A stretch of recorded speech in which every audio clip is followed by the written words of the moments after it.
Hi guys, I'm Kasha. Welcome to the channel and welcome as always to our coffee times to discuss movies. In here I am sad but also kind of excited, and I know that you've seen so many reviews already of this film, but I had to sit down and talk to you guys about Morbius. It's coffee time. So if you don't know me, I have always loved the character of Morbius. I have a bust, I have the comics, and I've always really enjoyed him as a character on the Marvel Universe. And I was kind of hoping that one day, you know, after being so successful Spider-Man, I thought maybe they would bring Morbius at some point, and I was really excited. So when they decided to make a movie just based on him, and they even casted Jared Leto for it, I was excited. Please note that I said I was. And you know, when the trailer dropped, I had concerns. Then I had to wait 2 years. And I finally got to watch the movie, so I'm here to talk to you about it and let you guys know what I thought, spoiler free.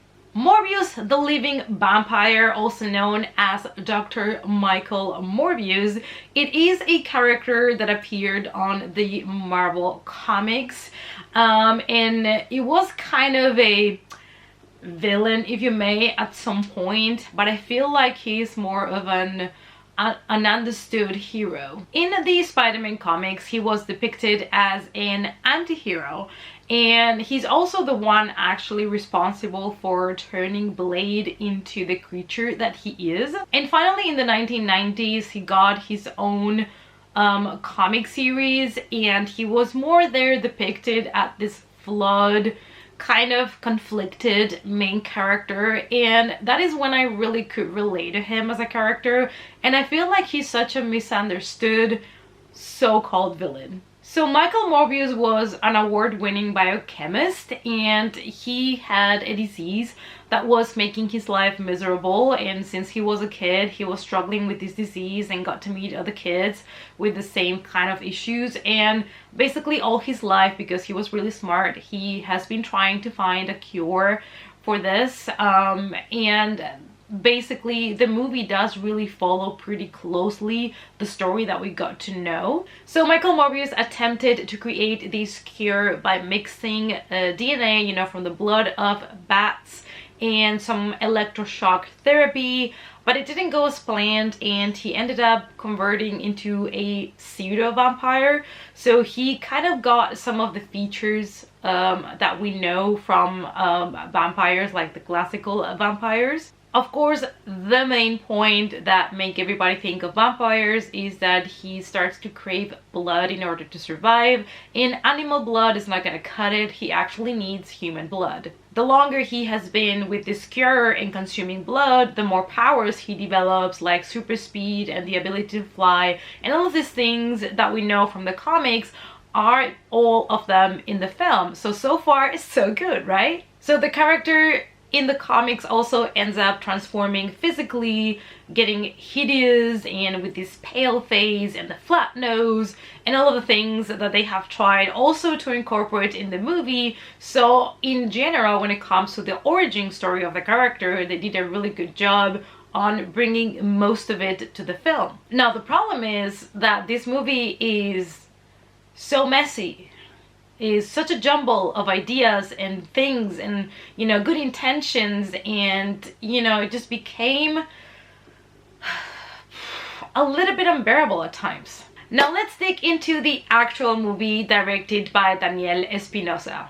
At a hospital in Greece, 10-year-old Michael Morbius welcomes his surrogate brother Lucian, whom he renames Milo, and they bond over their shared blood illness and desire to be normal. Their adoptive father is the director of the hospital that is always trying to help the kids, and he realizes that Michael Morbius is really smart when it comes to medicine and technology, and he encourages him to pursue a career. Jump forward 25 years in time, and we have Michael Morbius still working at a hospital. He has won awards, medical awards, efforts, and he's really close to finding the cure for his rare blood disease. Now, Morbius as a character, it's kind of complex. He's not just a villain, he's just not your typical anti-hero. He's somebody that has not received superpowers overnight. He's also not magical or the son of a god or anything like that. He is just a scientist that perhaps went a little bit too far with his testing and ended up, you know, infecting himself with this sort of virus, if you may. And he is somebody that has been working all his life to actually not just help himself but also help other people. His goal was to save his brother, to save other people with this rare disease. He was not even thinking just about himself. So he's so desperate to find this cure that he ends up going a little bit nuts, maybe, and you know, he's kind of like your mad scientist, and ends up going to get DNA from bats from Colombia, and ended up mixing it in a cocktail for him. And he decides to, after some testing, test it on himself and see what happens. And that's when he gets this urge for blood and starts his inner conflict. It's a little bit like Dr. Jekyll and Mr. Hyde, but with vampires. You know, him as a character, he's somebody that is trapped between man and monster. And there's so many levels to him. And I feel like this movie made him forgettable, unremarkable, and everything was very linear. So I felt like we lost so much of what this character could have been. I feel like they really tried at times to bring out this complexity that our main character is, especially when you see him in the scenes that he shares with his brother. I feel like that's when you see it coming through a little bit, but it didn't really succeed. I do have to praise Matt Smith for his performance at Smilo. This might have been the best in the film, and it hurts me and pains me to say it because I really love Jared Leto, but Matt Smith ate him in this film. It is what it is. And he was so good in this movie. I really like him as this character. So that was my 2 cents on the characters. And now let's talk a little bit more about the film, which starts already for me extremely messy. I had a huge problem with the editing in this film. I felt like the editing was all over the place. I don't know what happened there, but it was a mess. And it was really annoying to me, especially at the very beginning.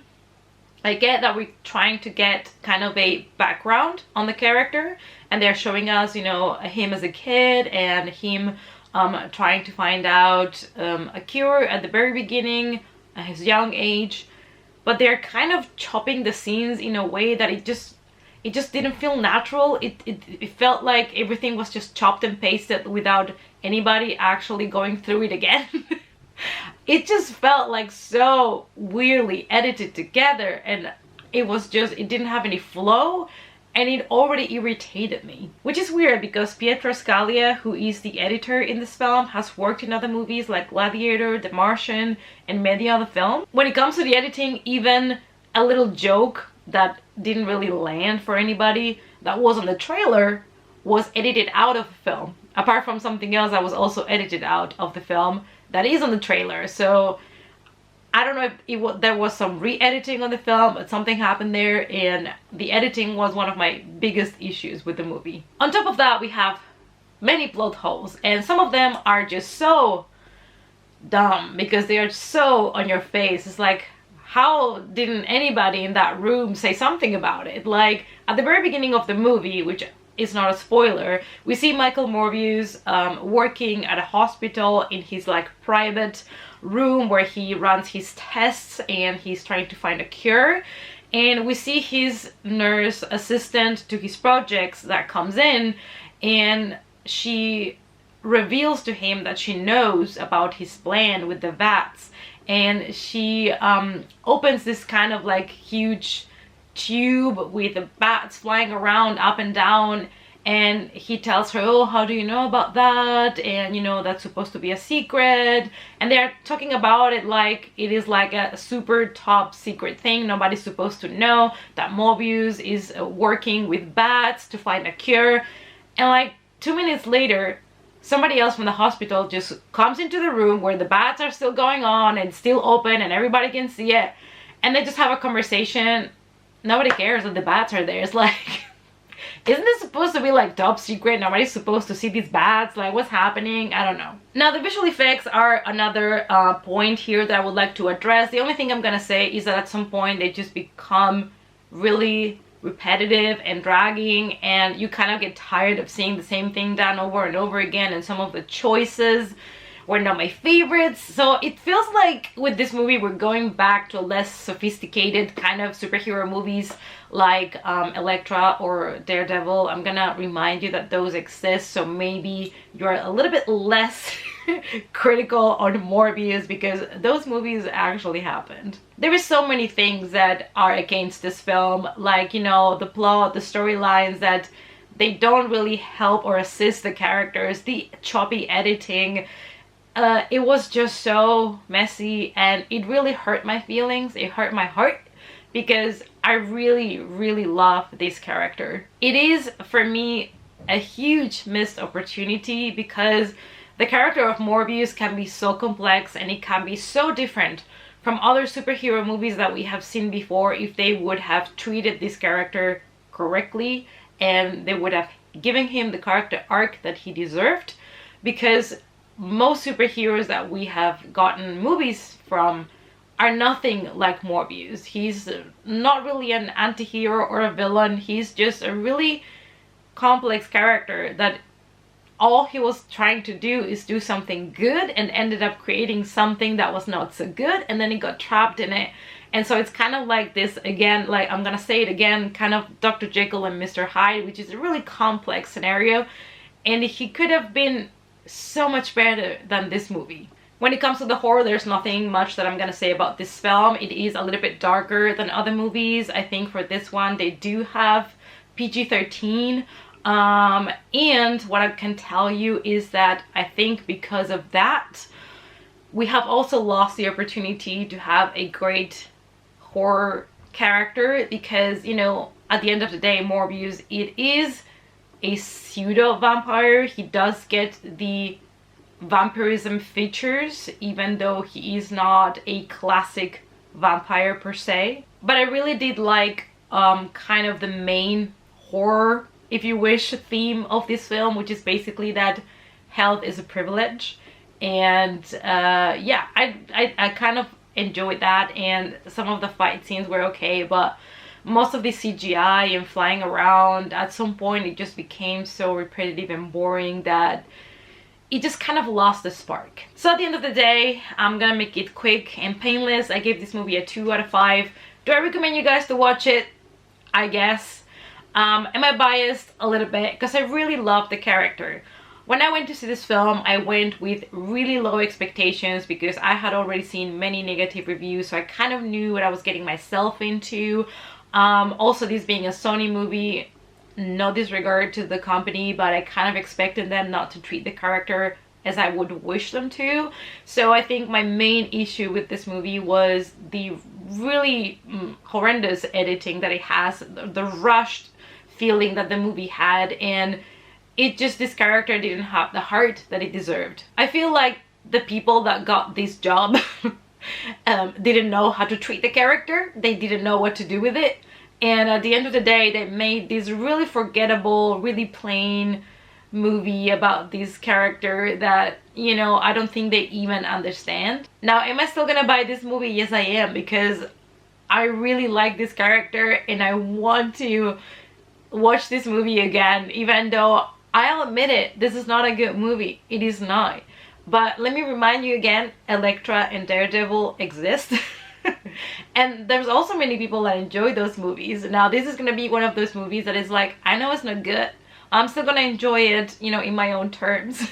And now, in all honesty, I think Morbius, it is not a good movie, it's not a great movie, but I also feel like maybe it's not as horrible as you might be expecting by now, seeing so many negative reviews. So I say, if you can see it for cheap or for free, definitely give it a shot. Also, especially if you love the character as much as I do, give it a shot. It's gonna hurt you, but you'll recover. Alright guys, so this was my review on Morbius, spoiler free. Let me know guys down below if you watched the movie, what you thought of it. Are you as sad as I am? Are you disappointed? Let's talk about it in the comments down below. And I hope to see you all, as always, in our next coffee time. Bye!